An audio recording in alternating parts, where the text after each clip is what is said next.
Did you know that a black man was once held in the monkey section of a zoo in the Bronx? Oda Benga was known for being featured in an anthropology exhibit at the Louisiana Purchase Exposition in St. Louis, Missouri in 1904, and in a human zoo exhibit in 1906 at the Bronx Zoo. Benga had been purchased from African slave traders by the missionary and anthropologist Samuel Phillips. African American newspapers around the nation published editorials strongly opposing Benga's treatment. In late 1906, the mayor released Benga to the custody of James M. Gordon. He arranged for Benga to be cared for in Lynchburg, Virginia, where he paid for him to have clothes and fixed his teeth. This enabled the young man to be more accepted in local society. He was tutored in English and began to work at Lynchburg Tobacco Factory. Unfortunately, depression got the best of Benga after the outbreak of World War I in 1914, and in 1916, he died by suicide. Did you know that? Well,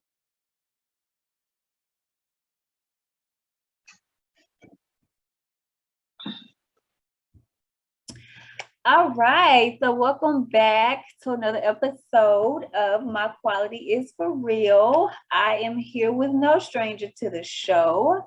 She's actually, part of the reason I am here, the part of the reason we have this show. Now, she's my mother. Hey, Mama. Y'all may know her as the Author. Okay, let's say Author Chantill L. Owens. She is the author of the Angel with the Purple Shoes. I just got my copy in the mail today, and I just read my short story. I'm the last story in the book, y'all. And it was real cute. And we're gonna talk about it. So yeah, let's introduce yourself, to the people who may not, have seen or seen the show before. Introduce yourself and tell them, a little bit about yourself. Okay, I'm Chantill Owens. I'm Michaela's mom. I'm from Fort Worth, Texas. So I'm in Texas. I have 3 kids. Michaela is the oldest. I have 2 other sons. Michael is 31. My other son is 25, Dion, and Andrew is 17. I'm married to Jason. I've been married 25 years, October 15th. I work at Texas Retina Associates. I am an author. I wrote a book, and there you go. That's it. Yes, you did write a book. So let's talk about The Angel with the Purple Shoes and what made that book come about. Like, what inspired you to write this book? So my mom passed away from inflammatory breast cancer in 2015, and I didn't want to be sad, so I wanted to come up with a way of almost like an outlet. So I started pretty much the first year balloon release we had for my mom, your grandmother. I told a story about how she was in heaven and she didn't get her wings. She was on wing probation, and they laughed. And so every year thus far, I would add another story, and then it started being a little catchy. So I started writing it down, and every time I would tell another story, they would laugh. So now I have 12 short stories about my mom in heaven. And so I just started writing them down. And one day I just said, let me just type them all together. I'm going to make a book. And I sent my book to the Library of Congress, got my copyright, and that's it. I wrote a book. So that's a great, that's awesome. Being your daughter, I'm gonna interview, even though I know everything, but I'm still gonna, put on my interview hat. But it's very inspiring. Of course, because of the fact that I know you, you know what I'm saying. Another part of your story is, and which is it's awesome that you wrote a book and you're going on this journey because we come from a small town in Texas. Come from a small town in Texas, come from the hood. You were a teenage parent. Teenage parent. And project-ish is what I was. Yeah, so to see your journey and to see, you know, the growth and development, and to see that you actually, you know, wrote this book and it's here now and it's live. And so I'm just excited, and I'm very proud. Thank you. Very proud. So I want to talk about, so you wrote the book, so talk a little bit about grief. And, you know, this is your way of dealing with grief. Yeah. For anybody out there who may, you know, be dealing with some grief right now, who may have lost somebody, what is some advice that you can give to somebody who may be going through that? My advice would be get a journal, write stuff down. Writing is therapeutic. Write it down.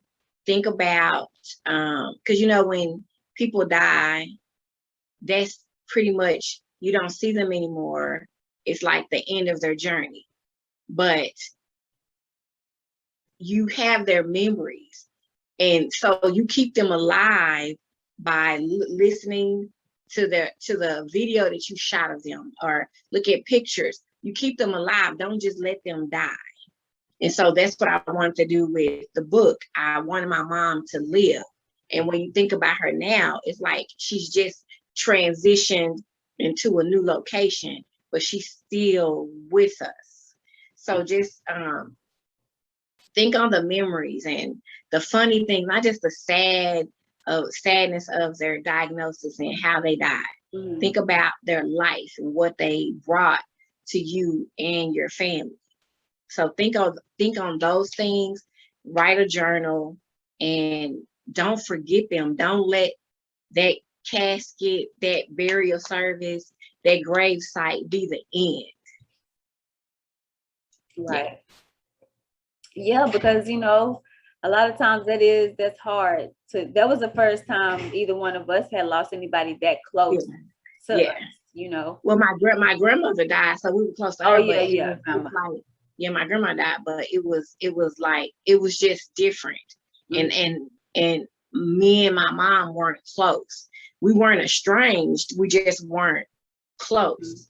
Mm-hmm. And so that was my way of grieving, but we made it right before she died. Mm-hmm. But that was my way of grieving. So I was like, you know what?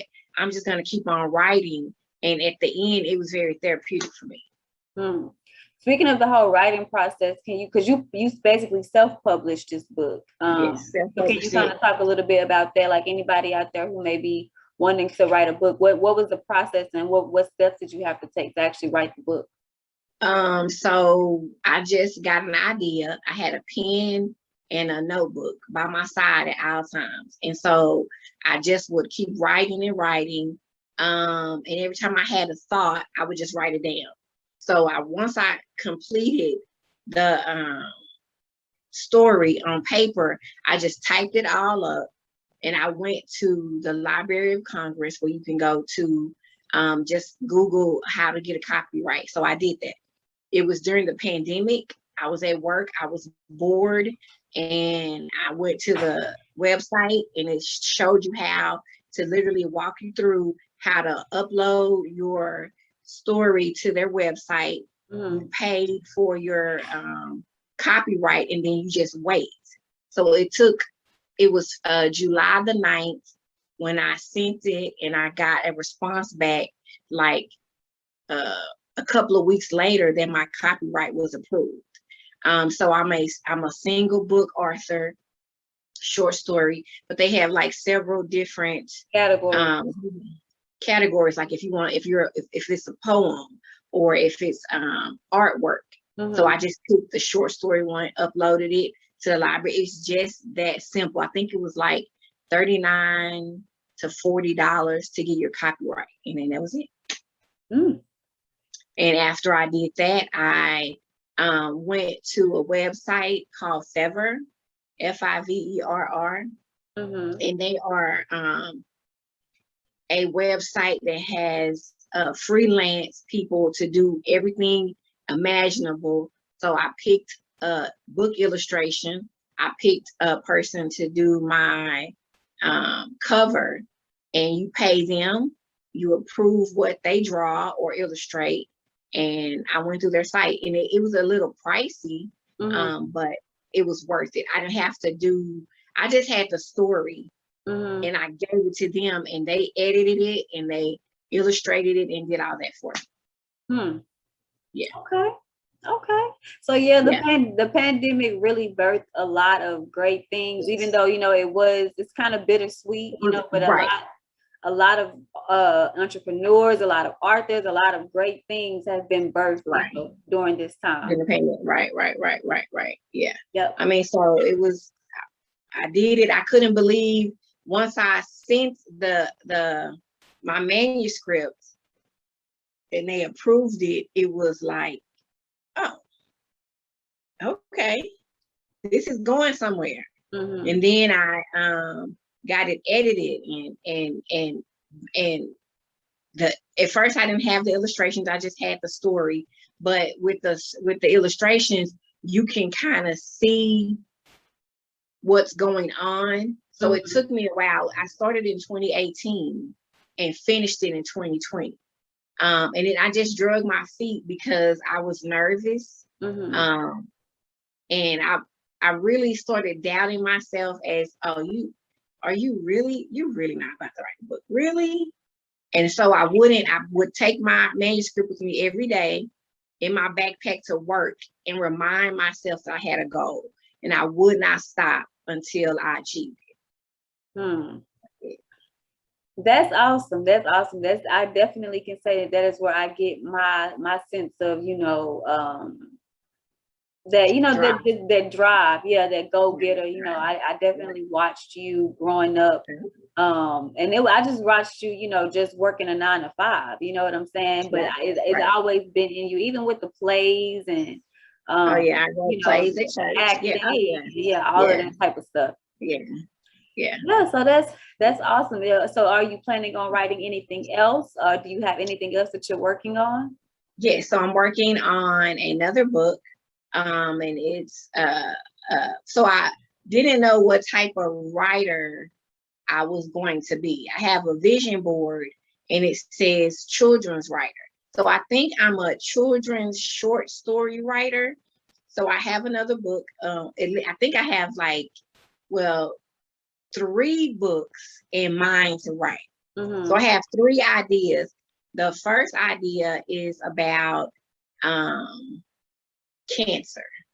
And I started thinking, just one night, God gave me a vision about writing a kid's book about cancer. About, you know, there's no cure for cancer out here, but in my mind and in my book, I found a cure. So I just wrote it. And it's not a funny story. It's pretty much a little mystery drama type book. Yeah. So I have that, and I have I've wrote down 5 ideas for a sequel to my angel book. So I have 5 or 6 new stories. I'm gonna get working on that so I can put out the sequel. Well, I'm excited. Like I said, I got my book. I went ahead, you know, I cheated and I read my story first, but I was definitely gonna go back and read it. And so I can't really stress it enough. You know, I'm proud that, you know, that this is finally, you know, came to fruition, and it's birthed and it's been born, and and so you can talk a little bit about. So you will be having also a book release. So my book release is October the 30th, and it's going to be at the Holiday Inn Express in Forest Hill, Texas, from 2 to 6. I'm going to order 100 books. So once the doors open at 2, I'll be signing books. I've invited everybody I know. After the 100 books are sold, and if the 101 person wants a book, they will have to pre-order the book. But for right now, when you come to the book signing, I will have 100 books already purchased. So come and get your book. I will sign it, personally sign Yes, it is going to be sold out. You know, this is only the beginning. Yes. I can't wait for the whole, you know, I'm already just speaking it because, you know, the whole Yes. book press run and all of that. Oh, Like, yeah. it's gonna, Oh, yeah. It's going down. It's going down. My goal is to do an animated short film for the Oscars. An animated short film about the angel with the purple shoes. It's on my mirror. I'm manifesting it. I'm saying it out loud. That is my goal, to do an animated short film and present it to the Oscars and maybe become, not maybe, become an Oscar winner. I see it. I already see it. And I'm excited to be on this journey with you. You know, you're going to get an Oscar. I'm going to get a daytime Emmy. This is, it's For it. My It's Quality going is for real. You know, we just gonna It's have a going whole down. plaque with our And then on it. Family legacy. Yeah. That's it. Legacy. Yeah. Absolutely, absolutely. Well, you know, I don't want to hold you too long tonight. But I do thank you. And again, let the people know. Well, okay, basically, you know, like you just said, you're gonna get them at the book release sign. So hopefully, I mean, the whole goal is to get them into Barnes and Noble. You can get them on Amazon. Like, we're gonna push all of that. Yeah. For right now, it's so surreal. I'm learned, like, I wrote the book, got it, I published it, did all that. So now I just have to learn the back end on how to market it. I know when I did the printing, they wanted me to put it on Amazon. I'm not really sure about Amazon, so I have to figure out what avenue I want to go. But basically, we're working it out. And just can I show the people the inside of the book really quick? Yeah, of course, absolutely. So don't show them everything though, because they gotta buy it. You know what I'm saying? Give it all to them, but yeah, definitely. So inside the book, there's illustrations, if you can see it, on how my mom died and things. It's not a sad book. It's a happy book, and at the end of the book, there's a place for you or the person who purchased the book to make their own story. So there's a place for you to write your story about your angel in heaven. This is my story about my angel, but there's a place in the book that you can write about your angel, and hopefully they'll want to hear from you, and you can make up your own stories and laugh and not cry and not be sad. Right, because the whole purpose of it, you know, again, is to not keep their memory alive, right? And it's okay. You can cry, you can scream, whatever you have to do to get over your grieving. But at the end of the day, your loved one passed away. They didn't take you with them. You didn't die. Don't die with them. Keep on living. Right. Yeah, that's a word right there. I really think that's a word that people really keep on living. And my mom will live on through my books. Yep. And also through S. Marie B's Helping Hands, we also have a nonprofit that we have in the family that we helping people, giving back, because even though she was crazy, but she had a heart. She was crazy. She was she was. But she would give you the shirt off of her back. You know what I'm saying? Literally. And so we want to just continue to let her legacy alive. Yeah. Keep her legacy alive. Absolutely. Well, any last words? You done said a lot. But any last words as we wrap up? Again, I can't stress it enough. I'm excited for this journey that you're about to embark on, and I just want to say that I'm very, very proud of you, and I'm ready for the next book and the next chapter, and I'm excited. But any last words, anything that you want to tell the people where they can follow you, your social media handles? Okay, my social media is. We're gonna get that together. We're gonna create. I'm on Facebook. It's Chio, or is it? I don't know. What am I on Facebook? I don't know. I just know I'm on. We're not gonna give you your personal. What we're gonna do is we're gonna create, since you're an author now, a website. Create you an author. I gotta get a website. You gotta get we're gonna get all that together. You know what I'm saying? And Yep. Well, you know, with me, I'll definitely be at the book release. Like I said, I got my book. I'm gonna read it. You really inspired me to actually, you know, continue to write. I got all of these ideas in my mind. Keep writing. But when you make sure you keep a pen and a pad with you at all times, because ideas, they just come, and you want to make sure you write it down. Right. So keep a pad, a pen with you at all times, and just keep writing. Yep. And I kind of, you know, discouraged myself too, like, you know, with not really thinking, oh, that I'm good enough to write it. Right. Or which one you think you is? You really gonna write a book, you know? So you gotta focus on keeping those negative thoughts and keeping that, you know, out the way. I mean, because I wasn't a good speller. I wasn't good in school. And so, but what I do have, I have an imagination. I have a very vivid imagination, wide imagination. So whatever your God-given talent is, tap into that. Ask God what it is and just run with it. Like I said, I wasn't a good speller. I never wrote any books, but hey, I did this on my own and didn't know what I was doing, but the outcome is great. Proud of you. Thank you. I will see you next month. Yes, I'll be there. I'll be home. So again, October 30th, 2 to 6 at the Holiday Inn Express in Forest Hill, Texas. Don't be late. I have 100 books. The first 100 people will get a book. The 101 person will have to pre-order the book. The book is selling for $21.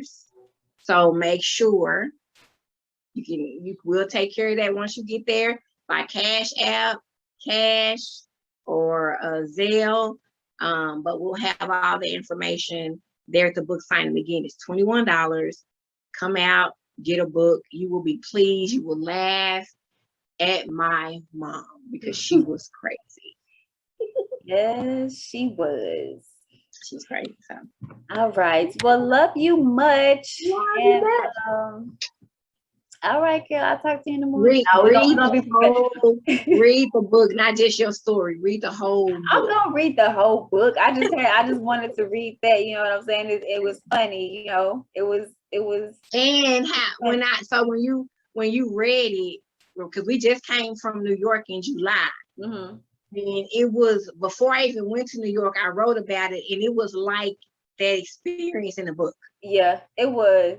It was a little freaky, like what? Yeah. That did really happen. But you know what part had me laughing though? It was the whole thing was funny, but at the end when they got back to I'm gonna just tell a little bit of it. When they got back to heaven and she pulled out that playbill from the Broadway show. Yeah, she went. She was supposed to be looking for Mama, but she went. She was gone for hours. Yeah. She went to the play. She was like, "Oh, I feel bad." She left her. I went. She left her. Yeah. All right. Well, I will see you later. Again, this is another episode of My Quality is for Real. I have real talks with quality people who have real purpose. And of course, you know, she's no stranger to the show. She's my mother. I'm very, very proud. And she's definitely walking in her purpose. And this is not the last, you know, that y'all will see. So I'm just excited. All right. All right. Bye.